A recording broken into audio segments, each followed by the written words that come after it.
तो यूट्यूब और मतलब गूगल पे अगर सर्च करोगे ZV-10 और 640 तो कंपैरिजन सारे A to Z डिटेल्स तो आ ही जाता है। तो उस डिटेल में से अगर मैंने उस डिटेल्स को देखते हुए मैंने 6400 क्यों चूज़ किया है, क्योंकि ZV-10 का प्राइस जो है 61 के करीब है और 6400 की 71, मतलब 10,000 की डिफरेंस है फिर भी मतलब। और सारे यूट्यूब वीडियो में बता रहे थे कि ZV-10 और 640 सिमिलरिटी है, कुछ चीज़ें इसमें ज़्यादा है, कुछ चीज़ें इसमें ज़्यादा है। तो ये सारी चीज़ को मैंने मतलब डिसाइड करके मैंने 6400 क्यों लिया है। तो ये वीडियो उस टॉपिक पे होने वाला है, तो चलो वीडियो को शुरू करते हैं।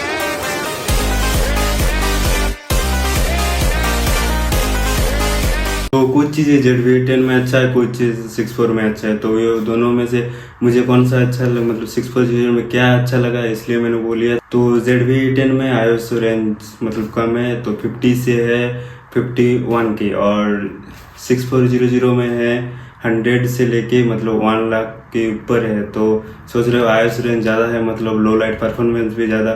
तो फोटोग्राफी और वीडियोग्राफी लिए तो लो लाइट परफॉर्मेंस अच्छा चाहिए, और हायर मॉडल में जाओगे और भी अच्छा। लेकिन इस दोनों के कंपैरिजन हो रहा है तो इसमें से विनर है iOS रेंज में, मतलब लो लाइट परफॉर्मेंस विनर है 6400। और ZV-10 में ब्लूटूथ वाईफाई है, और साथ में मतलब 6400 में दोनों साथ में और एक चीज़ एक्स्ट्रा है जिसका यूज़ मैंने अभी तक यूज़ नहीं किया, लेकिन ये है तो इसलिए मैं कह रहा हूँ। तो NFC मतलब एक न्यू चीज़ है, तो ये क्विक शेयर में काम आता है, मतलब मोबाइल के साथ और जल्दी फ़ोटो ले सकते हो। तो यही है, तो इसका ज़्यादा अभी तक काम नहीं है, फिर भी मैं बता दूँ इसके ये ज़्यादा मैटर नहीं करता है।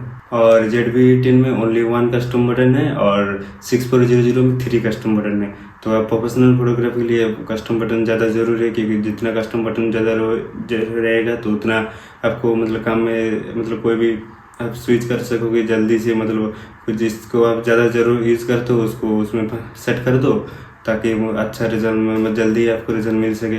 तो कस्टम बटन रहना भी अच्छा है। तो बिल्ड क्वालिटी मतलब 6400 वेदर शील्ड है, मतलब आप समझ गए कि ये मतलब थोड़ा थोड़ा बारिश में भी आप शूट कर सकते हो। डस्ट उड़ रहा है वहाँ भी सुबह शूट कर लो, कोई दिक्कत नहीं होगा। ZV-10 से अगर बारिश में शूट नहीं कर पाओगे, थोड़ा बहुत डस्ट उड़ रहा है, तो वहाँ भी शूट, क्योंकि वेदर शील्ड नहीं है ZV-10। और बिल्ड होता है जो 6400 है वो एल्यूमिनियम से, और ZV-10 होता है मतलब प्लास्टिक से। वो भी हैवी है, प्लास्टिक है, लेकिन प्लास्टिक से बिल्ड है, इसलिए बिल्ड क्वालिटी देखते हुए मैंने 64 की तरफ से गया हूँ। और शटर काउंट मैन बहुत ही मैटर करता है। तो मतलब ZV-10 में कहीं भी मेंशन नहीं किया है, लेकिन उस रेंज में आता है 6100, जो जितना सारे मॉडल है सोनी का, उसमें 1 लाख ही है शटर काउंट। तो इसलिए इस ZV-10 में आई होप 1 लाख के करीब है। और 6400 में मेंशन किया गया है ऑफिशियल कि 2 लाख शटर काउंट है।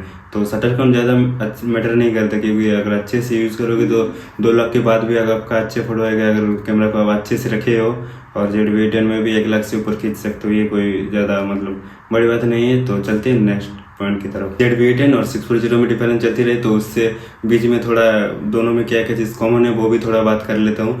तो दोनों कैमरा है वो 24.1 मेगापिक्सल का है, मतलब दोनों में फ़ोटो और वीडियो क्वालिटी सिमिलर ही होने वाला है, कुछ ज़्यादा डिफरेंस नहीं मिलेगा। और लो लाइट परफॉर्मेंस जैसे कि देखा वो अलग बात है, लेकिन क्वालिटी की मतलब एंगल से मतलब वो दोनों में कोई डिफरेंस नहीं होने वाला है। दोनों में लो प्रोफाइल मिल जाता है, मतलब 4K 30 FPS और फुल HD में 100 FPS तक मिल जाता है। और बाकी जो चीज़ें सिमिलर वो आप गूगल कर लेना, बहुत सारी सिमिलर है जो कि काम का नहीं है, इसलिए जो मेन पॉइंट है वही मैं कह रहा हूँ। इस पर 0 लेने के और भी रीज़न है, तो चलो वो कह देता हूँ। तो 6400 में व्यू फाइंडर है, व्यू फाइंडर बहुत ही काम में आता है। अगर बहुत ज़्यादा धूप दे रहे हैं तो फुल ब्राइटनेस डिस्प्ले का भी करोगे तो भी दिख नहीं है, तो व्यू फाइंडर वो बहुत काम आता है। और फोटोग्राफी में व्यू फाइंडर तो पता ही है। और सिनेमेटोग्राफी में अगर बहुत ज़्यादा धूप है तो वहाँ से आप देख सकते हो, लॉग में अगर शूट कर रहे हो तो भी आप चेक कर सकते हो कैसा कलर आ रहा है। तो व्यू फाइंडर के बहुत सारे फायदे हैं, तो इसलिए व्यू फाइंडर एक है तो 6400 में, और ZV-10 में कोई भी व्यू फाइंडर नहीं है। और 6400 में बिल्ट इन फ्लैश है, मतलब फ्लैश है ये, लेकिन टिल्टेबल फ्लैश है, मोड़ भी सकते हो, इधर उधर बाउंस करके भी फैल सकते हो, मतलब फ्लैश। और ZV-10 में कोई भी फ्लैश नहीं है। तो बहुत सारी रीज़न हो गया है 6400 लेने के।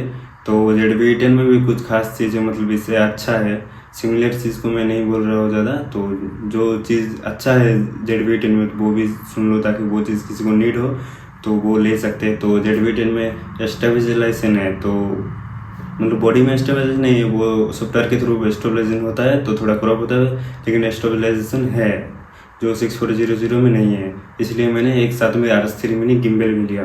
और ZV-10 में फोकस पॉइंट ज़्यादा है, तो इसलिए फोटोग्राफी में, वीडियोग्राफी में, फोकसिंग में ज़्यादा अच्छा रहता है।